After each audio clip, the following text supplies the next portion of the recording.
you're supposed to isometrically test that portion of the lift, and then allegedly it is indicative of performance outputs. The jumping performance is a dynamic test. I like the dynamic testing more because it is more similar to an actual weightlifting movement, particularly the beginning, the start of each weightlifting position. So as the athlete approaches the bar, what do? They squat down, they get in that position, the same position that they would do for, say, a squat jump. And then it is complete and total acceleration from 0 to the top of the lift, at which point that they do their pull and then dive over the bar.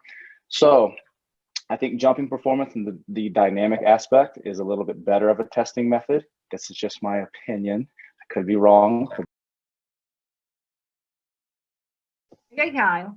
Welcome to Evidence Strong Show. Great to have you, finally. You could briefly introduce yourself, and then we will talk about monitoring performance. Yeah, so thanks for having me on. As you said, we played a little bit of email tag going back and forth, trying to get this set up. So I'm glad that this is finally going forward. So a little about me. Most people know me from ETSU, East Tennessee State University, where I studied under Dr. Caleb Baszler and Dr. Mike Stone.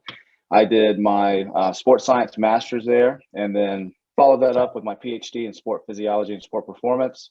During graduate school, all of my work revolves around weightlifting and powerlifting and athlete monitoring and tapering. So some people think that I know a lot about those topics. I feel like I know about this much because there's so much information, but I'm often sought out to talk about some of these things. So that was my sports science career, so to speak. More recently, I have shifted over into doing more skeletal muscle science, and I'm more into the basic sciences like biology, chemistry, things like that, but also kind of that is intermingled with biomedical work.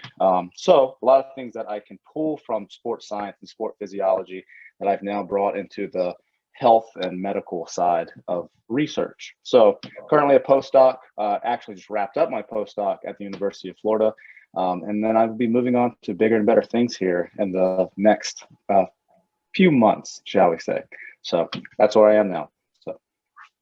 All right, that has been a journey. I'm excited for the next move. And let's start with maybe clarifying why we would like to monitor performance in weightlifting. Yeah.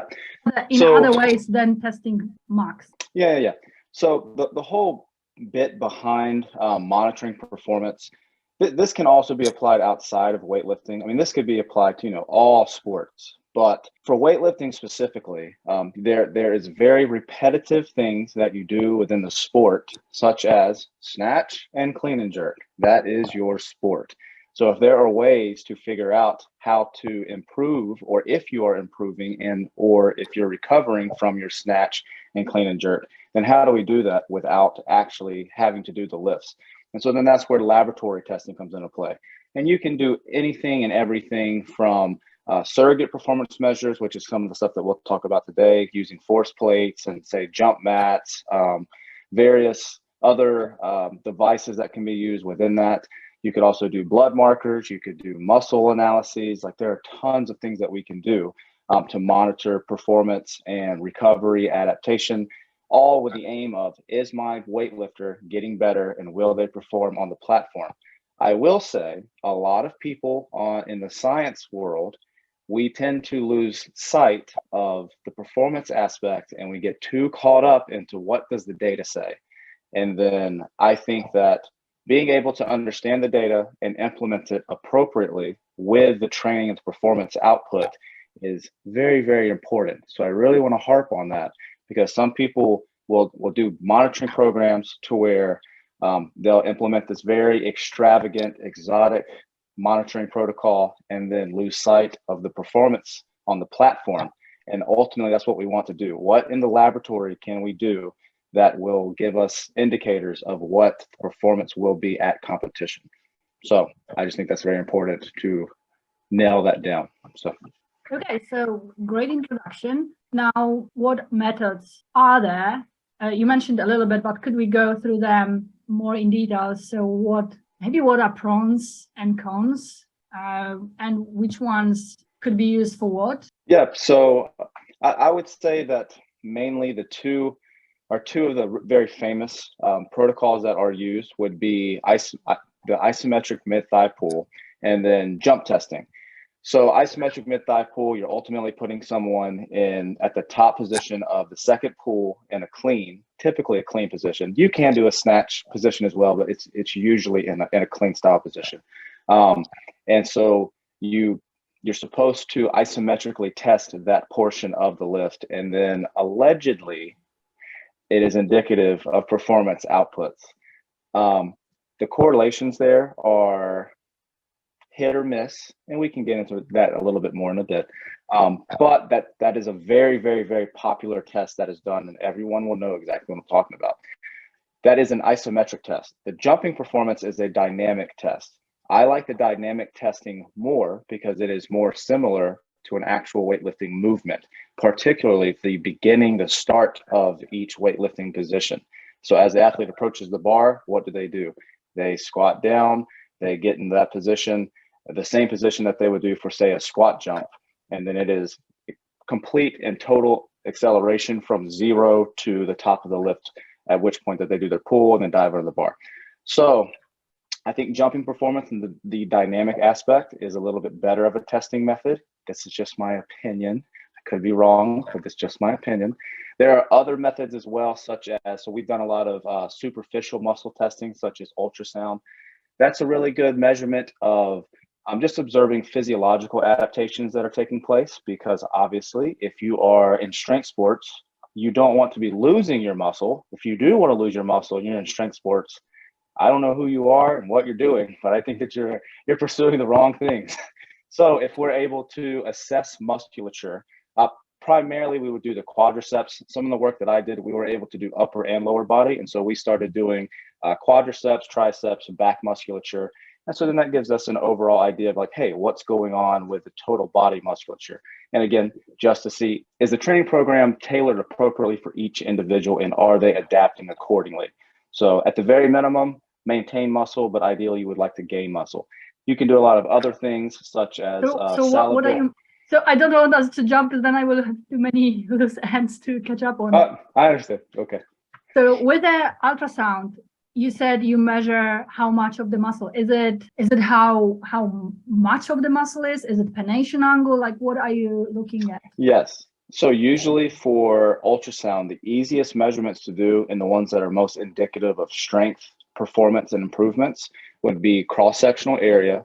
So let's take the vastus lateralis, for example. You would measure the top of the femoral bone all the way down to the bottom, and then come at 50% of that length, so right in the middle of the leg.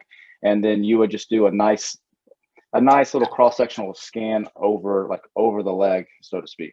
And so you just go from left to right, and then you would measure that. And then over time, you measure that same exact spot in that same exact area. So then that way it's almost like repeated measures over time of the same location. And then you can make that determine the adaptation that is or is not happening. The other measurement is muscle thickness. Muscle thickness is you're just taking a probe and you're putting it on the muscle, and then you take a snapshot, and that's it. And then you're literally measuring how thick the muscle is getting. I know if there's like a running joke about, power lifters, weightlifters being thick boys and girls. Well, if you actually look at it from a muscle perspective, ideally you want your muscles getting thicker. And so that is a very positive training adaptation that often occurs. So I would say that those two are the best use for specifically weightlifting, powerlifting, strength sports. Pennation angle, fascicle length, those are cool, whatever. But I think cross-sectional area and muscle thickness are definitely the best two to use. So. Okay, so we went through isometric mid-thigh pull. Do you want to speak more on jumping? What are the protocols, and which one you like best, and which yes are not the best, and why? Yeah, so I wouldn't necessarily say that there isn't one of the jumps that is not best, but if I had to rank them, I would say, so squat jump. So a squat jump is where you take the athlete and you ask them to squat down to a 90-degree knee angle. And so if you were to go get pictures and put up of a weightlifter in their starting position at the beginning of their pull, they are in what we would call a squat jump position, where they're squatted down, again, hitting that 90-degree knee angle. So for squat jump, you have them squat down like that, and then they are literally just jumping straight up from that position. They're not allowed to have any type of counter movement, and so their butt ultimately has to stay still, and then it's just straight up from there. So they can't dip down and then jump, because then that's obviously using stretch shortening cycle, things like that, and then that's going to inflate their jump output. So really good athletes, and if you're very stern with your testing and your verbal commands, you can get them to stay in that position and make sure that they're not going to try to cheat. So I got really good at that. But aside from that, we have counter movement jump, where they're allowed to dip down and then jump up as high as they want to. The counter movement jump is great in that you will definitely have higher output numbers, but again, from a correlative perspective, the squat jump is more so closely associated with the actual weightlifting outcomes. And I think that it's just because from a biomechanical perspective, I almost said biochemical because of all my new stuff. The biomechanical perspective, it is literally the same exact starting position. And so I think that is why that relationship is so strong for both males and females across the whole entire sport. There's also another jump that I played with for a little bit called the deep squat jump. And a deep squat jump would be, instead of the athlete doing the squat jump at 90-degree knee angle, you literally let them bottom out. So like say your butt touching your ankles and then jump from that position. That one was not as great. And again, this was just something I experimented with. There was a paper from, I think, Vacara is the name, 2009. He had weightlifters and triathletes, and they tried this with counter movement jump, squat jump, deep squat jump. And I think that it ultimately, something happens where it limits the ability to accelerate from that really, really low position into the squat position and then out of it. And so I think that there's just a time factor that caused that relationship to be a little bit weaker. But for future research, because I know we'll also talk about this, someone should try to experiment more with that and see if they can, come up with a better protocol for the deep squat jump and see how that kind of correlates with actual weightlifting performance. So, okay, so squat jump, the best, correlates the closest to the weightlifting performance, then counter movement, then deep squat. We don't really know. Yeah, I mean, because I only did it with a few lifters. Like I think I did 3 or 4 lifters over a series of time, and it would also depend on their training cycle and like what period of training they were in. If there were upcoming competitions, like there were just too many factors to really stick it down. But I think that if someone were to implement that with like a regular athlete monitoring protocol, to where you do all 3 jump types together, I think that you could potentially come up with something as far as like finding its effectiveness and usefulness somewhere within a protocol. And who knows, there may be some other type of athlete somewhere where a deep squat jump would be a really good test for that specific person in that specific sport. So it's just a matter of experimenting. That's all. So, but regardless, squat jump is king. I will say that. I can confirm that. It is definitely king. So. All right. So what should we measure during squat jumps? So jump height is by far the easiest and the best metric. Yes, it is a very blunt metric, but it's the easiest metric to use. You could also do things like peak power. We played around with some things such as like force velocity coming off, how fast and how much force they put into the bar. Well, actually, let me add this as well. So we would typically do a 0 kilogram jump, but you can also do loaded jumps as well. I will say this, I ran some very interesting jump profiles for unloaded versus loaded. And if you have really good athletes who are really trying to jump with all those conditions, the 0 condition will give you the same exact information as the loaded conditions. So if you don't have to do a loaded jump, don't do a loaded jump, right? And that's amazing. Yeah. So ultimately, from my understanding and from the data that I gathered, I would say that the loaded jumps can essentially tell you if the athlete is more fatigued or if they're more recovered. And that would make sense, right? If they can jump with no load on and they're fine, and then they're jumping with load, well, if they're tired, they're not going to be able to jump as much with a load on their back. And when I say load, I mean 20 kilos, 40, 60, maybe 80. That's as much as I ever did. Some studies like Dr. Hakkinen over in Finland, like back in, I think the 80s and 90s, they were doing weighted loaded jumps of weightlifters up to like 140 kilos. I think that's cool, but I also don't want to kill anyone. So I never went that high with any of the stuff that I did. But ultimately, the loaded jumps can potentially, keyword here, potentially tell you about the fatigue index of that given individual. But there's also some interesting evidence for squat jump versus counter movement jump, where a counter movement jump would be more indicative of acute fatigue and stress, whereas a squat jump could be more indicative of chronic. And so if you think about that, with the squat jump, if you're having to hold that 90-degree position and you're really tired and fatigued, what do you think would happen? They're probably going to do that small counter movement like I talked about, just because neuromuscularly speaking, they are tired. So again, if you could use those two unloaded conditions to tell you about acute versus chronic fatigue, I would prefer that any day of the week over putting a heavy loaded barbell on someone who's really tired and then potentially risking them getting hurt from a test, right? So how would you use this data? So something cool that I was able to do, if anyone likes mathematical modeling and performance forecasting and things like that, so all the data nerds out there, you could ultimately take data over a very long period of time. And then if you're able to line up so take jump height, for example. If you have, say, 120 jump testing sessions for a given athlete, so you have whatever their output is in centimeters, you can ultimately come up with an equation and correlate that to their 1RM performance. And you could do that specifically for their snatch or their clean and jerk or their total or even their Sinclair or what's used now. Roby. Is Roby the new thing now? Are they still using Roby currently? Because I know it keeps changing. So, oh no. So or what was the new one? I think IWF points maybe is another thing. Oh yeah. Anyway, we're going to stick with Sinclair. We're going to use Sinclair. So okay. Yeah. So let's say that you use Sinclair, and then ultimately what you can do is figure out for that given person what is happening with their jumps and if that can tell you anything about their performance on the day. So something that I was able to do, so I have a paper from, I think it was accepted and published in 2018, and it was ahead of print for 2 years, and it didn't come out until 2020. Yeah, rough, very long time. But ultimately what I did was I followed these lifters for an entire, pretty much a whole year. And then on the day of competition, after they weighed in, they had 30 minutes before they stepped on the platform. Well, guess what we did?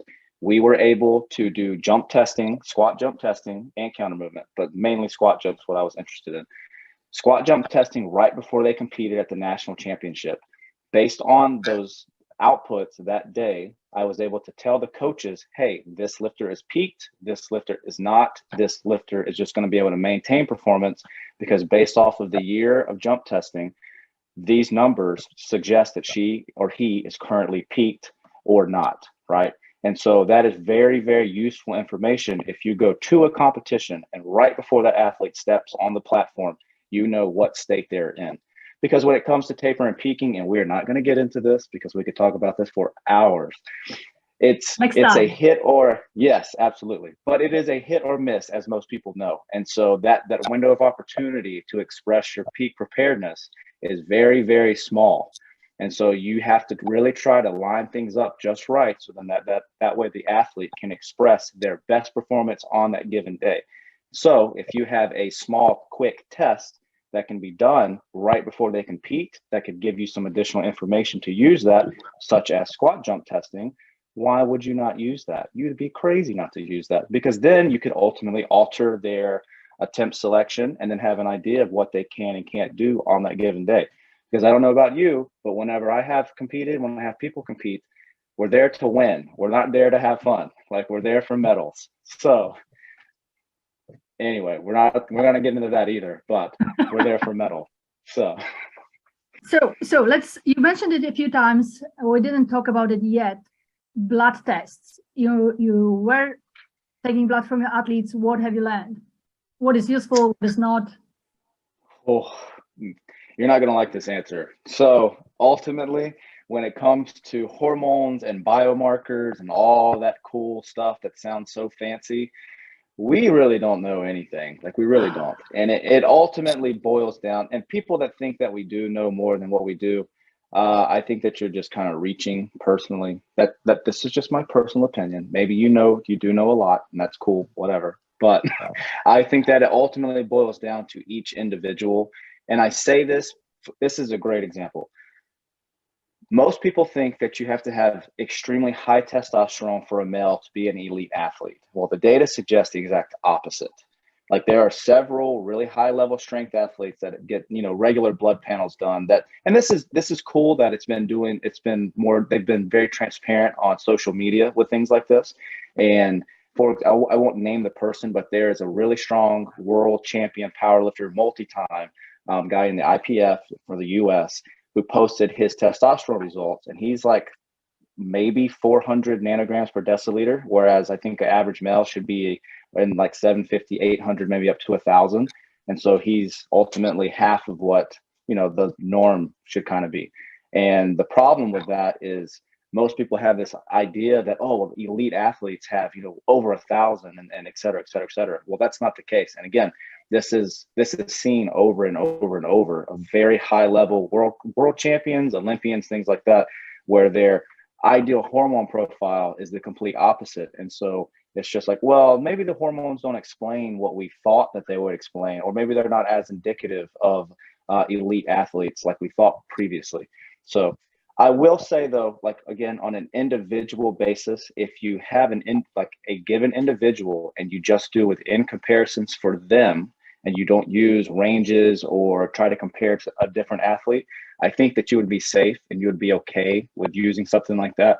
But like testosterone, cortisol, really good. And then some of the other inflammatory markers like CK, so creatine kinase markers. That's a really easy one, very cheap one that can be done, as well as CRP. And so it's just an inflammatory measurement to get an idea of what's happening and if things are being broken down and repaired or if they're not. So those 4 things, very basic things that can be done, very cheap things that can be done. Something like that would be what I would maybe recommend, but only use it for that person and don't make crazy comparisons, because then you're going to run into, well, none of this makes sense. Well, yes, it doesn't make sense because it's just for this person, and just stick to their panel and their profile. So if anything, that's what I have learned, because prior to doing all of this, I was under the same impression like, oh, well, I need to have this testosterone and this level of cortisol and this and this and this. And then I get my blood results and I'm like, oh no, I'm going to die.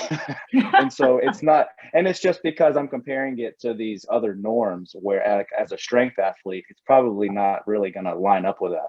And unfortunately for strength athletes, we really don't have a good solid foundation on data for what the average strength athlete blood panel should look like, right? So we're also making a lot of these comparisons to just the general population. So that also causes a little bit of problems, in my opinion. But again, this is just my opinion. So, do you have any guesses why that, for example, testosterone is lower than we would expect it to be in strength athletes? Honestly, yeah, I think that it's probably just a genetic thing, to be honest. It probably just comes down to their genetics. And then also, if you think of it from a training perspective, well, because most of the time they're not really taking into account, or those panels are not taking into account, what was the athlete just doing? Like what did they just do 10 weeks of really high volume hypertrophy training? Well, I bet their body is beat down pretty hard. And so more than likely, they're probably not feeling very good. And so because of that, obviously their hormone profiles may reflect that, or there may be some instance where the testosterone is suppressed because they have been beaten down for so long. And it's just, taking time to come back up to wherever it may be. So I think that stuff like that, just the training that's being done, maybe the nutrition as well as like sleep. I don't think that any of that stuff is really being taken into account. It's just like, oh, well, here's my blood panel, here's my profile, and I have the testosterone of an 80-year-old man. Cool. But you're also sleeping 4 hours a night. So maybe that also plays into it. So right. We talked about hormones mainly in males. Would you have anything to say regarding female athletes? That also applies to females as well. So the testosterone, obviously the testosterone level that high does not apply to a female, but testosterone or maybe even estrogen levels, as well as their TC ratios, testosterone, cortisol. The same type of situation would apply to them as well. So I will say, interestingly, females, the cool thing with testosterone is relative to their menstrual cycle. There is some very cool data suggesting that at certain points in time, the testosterone will be peaked. And if you can get that to peak, if you can get that cycle lined up with a competition and the testosterone is really high, the female will be extremely aggressive when it comes to the competition. And I saw this over and over and over. A little emotional as well, understandably, but really aggressive. And when I say crush everything on the platform, crushing everything on the platform. So from an athlete monitoring perspective, I know that this would be easier for, say, a female coach working with females to kind of build that relationship to be able to discuss that with the athlete. But if a female is working with a male coach and they're able to have that conversation to some degree, I think that long term, that would be very beneficial for both parties. So then that way you can plan training accordingly and particularly plan peaking for competitions accordingly. So I assume that it's very useful when you are planning hypertrophy and you want to, a hypertrophy cycle, and you want to be sure that it works. Are there any other uses for muscle analysis? Yeah, so I would say, so as you just said, so for hypertrophy training, obviously you would want the muscles to get bigger. If they're not getting bigger during your hypertrophy training, you should probably reassess your programming style and figure out what your athlete is doing wrong, maybe. But as far as doing a longitudinal type of monitoring system like that, you don't want the athlete losing any muscle.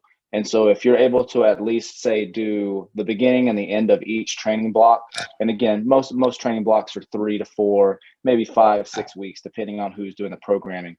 But if you can do at least a pre-post block measurement, and if the athlete's maintaining their muscle size, then you're probably okay. This is also very important for those of us in weight class sports where the athlete shouldn't be gaining too much weight. And that's not to say that you don't want them gaining too much muscle, but say you have a 69 kilo lifter that has been in the sport for, I don't know, 15, 16, 17, 18 years. You wouldn't want them to necessarily put on so much muscle to where now they are in the next weight class, but they've been competing in this other one for, most of their life. And so having that information and then being able to manipulate, say, nutrition and things like that to maintain good body composition, I think that on my end, from the things I've been able to do, has been very, very useful. So, and then also for like peaking and tapering, typically you would lose muscle mass during those periods you would assume that you would lose muscle mass during those periods because the training tends to come down, but it is possible to maintain and gain muscle during those periods. But you wouldn't know that unless you were actually doing something like muscle measurements, such as cross-sectional area or muscle thickness. So I think that's where that could be implemented the easiest. So these are ultrasound measurements, am I right? That is correct. Yes, ma'am. Correct. Are there any other options? For superficial stuff, no. We could discuss all the biopsies and whatnot, but doing a biopsy once a month, I don't think that's a very good idea. Some studies have done that are really cool. Like back in 2005, there is a Swedish researcher, last name is Kadi, Kadi, and I want to say that they did a 16-week training thing, and then they did a Bergstrom biopsy every 4 weeks, and they did the quads, the triceps, and the traps.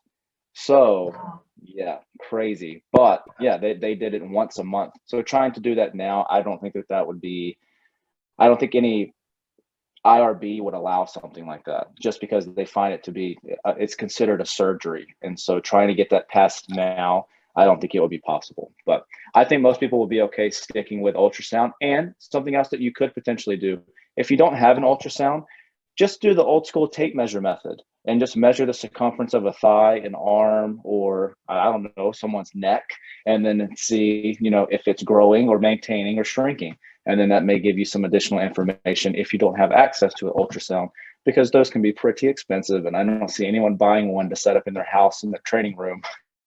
So at the very least, a measuring tape would be just fine. Would you have anything to say about DEXA scans? They are quite popular now with athletes. Do you see it useful in any way? I mean, yeah, you could do DEXAs. As far as the radiation that comes with DEXA, to my understanding, that's something that maybe you don't want to have done super frequently, which is okay, and that's fine. But I think that if you have access to a DEXA, and if you could do, say, quarterly every year, maybe that would be good for you, particularly if you're able to get that skeletal muscle or the skeletal muscle mass readout. Something else that I had used as part of my work was the SECA device, SECA, and the SECA device is just it's a BIA, a medical BIA device, and they've actually done correlations with that against the DEXA. And I want to say the R squared was like 0.94 to 0.99. And so if I don't have to get into a DEXA and I can just step on this little SECA machine and it gives me the same relative output, well, I prefer to do something like that. And how does it measure? What does it measure? It's a BIA, a medical BIA, bioelectrical impedance device. Okay. Yeah, and you just stand on it with your hands and your feet, and you just hold on, and then it does a whole read throughout the whole body, and then it spits it out. The only problem with a lot of that stuff is depending on how much water the athlete will consume, it can give you very inflated results of things like body fat. And so the body fat calculation also to a degree will calculate things like skeletal muscle mass, whatever equations are built into the system to determine all the different body composition measurements. So, but that goes back to being having standardized testing and making sure that everything is the same. Yes, correct. Whereas I don't think that you may have that problem with DEXA, maybe, but I don't think that DEXA has any issues like that. So, but it ultimately all comes down to access. Like, what access do you have? Because I also know now that a lot of like nutrition stores, places like GNCs or vitamin shops, they have BIA devices now set, at least here in the US. They're set up in the stores. And so you can literally just go in. You probably don't even have to buy anything. Like, go buy a protein bar and then go do your BIA. And then they'll do the whole scan and then give you your printout. And they do that to get people in the door. But as an athlete, well, if I don't have access to these devices and I could just go in the store once a month or once a week and get it done, hey, why not? Go buy a Quest bar once a week and you can get your BIA done while you're there, right? So, because I do know that some universities will do DEXAs here in the US, but if you're not in a program, you may have to pay for them. And I don't know how much that would be. So I'm all about not having to pay for things if you don't have to pay for them, if they are provided to you for free in the public. So that's a good trick. Yeah, thank you. Yeah. So did we exhaust all the methods you know of or recommend? For athlete monitoring stuff? Yeah. Yeah, I mean, I would say so. One other thing that you could potentially do that would kind of tie in here to the DEXA and like anthropometric type measurements. As you know, like I did a good bit of the somatotyping as well. Somatotyping can be cool, but so somatotyping is just where you're coming up with, you're looking at the morphology of an athlete to see if they fit into a certain category of like, based off of limb lengths and say waist circumference, torso length, arm length, leg length, or girth rather. Would they be a good weightlifter or swimmer or football player, etc.? And so sometimes you can do that type of stuff. I think that is better for developmental athletes. So younger athletes that are, 9, 10, 11, 12 years old. And then you can kind of get an idea of like, hey, little Jimmy over here may be a good cyclist and a swimmer and this. So maybe don't go put him in football, right? So, and I know that like the Chinese national team, they tend to do a lot of stuff with this, or the Russian national team, or like the USSR back in the day for weightlifting and all the Olympic sports, they would do some hardcore somatotyping of various populations, and then they would pull athletes that they think are going to be good for certain sports. So I think somatotyping anthropometric measurements can be useful as well. At the very least, I know that we get a ton of flack in sports science for hating on BMI. And I was also one of these people for a very long time where I hated BMI because it's like, oh, well, it doesn't take into account all the muscle mass. Correct. But from a health perspective, I think that if you do BMI with waist circumference, you can make sure that your athletes are staying healthy. Because I know there's been a little bit of a pivot recently in sports science, exercise science. Yes, we're very concerned with performance, but our athletes' health should also kind of be prioritized. If you're able to do all this athlete monitoring and understand the performance side of it, but also consider the athlete's health, you would have an athlete that can perform for a very long time. And I would prefer to work with someone for 10, 15, 20 years rather than crush them for 5 years. They win, the biggest medal they can, and then their career's over because their health has just, been shot. So that's my little side rant here on health and performance. But, as you can see, my UF health right behind me now. You're aligned. Yes. Future research plans. What is cooking in the lab next? In my lab, or do you want to know your lab? Yes. Oh no. So, so some of the stuff that I just recently wrapped up was all relative to skeletal muscle atrophy and cancer. And so ultimately, long story short, we'll try to do this in brief. So in brief, whenever you use chemotherapeutics, they're very, very harsh on the musculature system, and it causes a lot of detrimental muscle atrophy. And if you've ever seen like someone, a cancer patient that's, very far into their cancer treatment, they look really bad. And it's because their body is taking such a toxic impact from all the chemotherapy that they're getting. And so we did some little cool in-house inhibition studies, trying to figure out ways to inhibit the negative effectiveness of the chemotherapeutic that was being used. And guess what? Figured out a way to inhibit the muscle atrophy that's being induced from the chemotherapeutic. Where that goes next, I don't know, but was able to prevent muscle atrophy from a chemo treatment that was being used. Thank you. The next very hard question is, what is your favorite color? Yeah, so interestingly, I'm very colorblind. So I'm a monochrome kind of guy. And my favorite color is black, believe it or not. It's a great contrast for my beard that I will never shave, and no one will ever see me without it. So yeah, black for sure. Maybe tan, like tan sometimes, like a desert army style tan. But other than that, definitely black. All right. I noted your next infographic, if you pursue any research papers in weightlifting, I will make an infographic in black. Awesome. That would be sick. It's a promise. Okay, where people can find you? I would suggest just go on my ResearchGate. If you go on my Instagram, I don't really post any research stuff anymore. I mean, I have research stuff there, but that's just kind of like me living now, because I have decided to actually live my life and not just live in a laboratory prison. So who knew? Yeah, I know, right? So I've kind of disassociated my social media with research type stuff, but my ResearchGate is my most active thing. And for all of the stuff I do, anything I'm doing, anything coming down the pipeline, that's where you can go to find all my stuff. And I think you have my link for that. If not, I'll send it to you, and then you can just add that in. I don't really do Twitter or anything like that. I have a Twitter, but I think my bio on Twitter says I'm only here for #MyoTwitter, and that's literally the only reason why I'm there. So I'm just there to read papers from that hashtag, and then Dr. Inigo Mojica sends me things from there, and that's the only reason why I use Twitter, if I use Twitter. So it was a pleasure, Kyle. Thank you so much.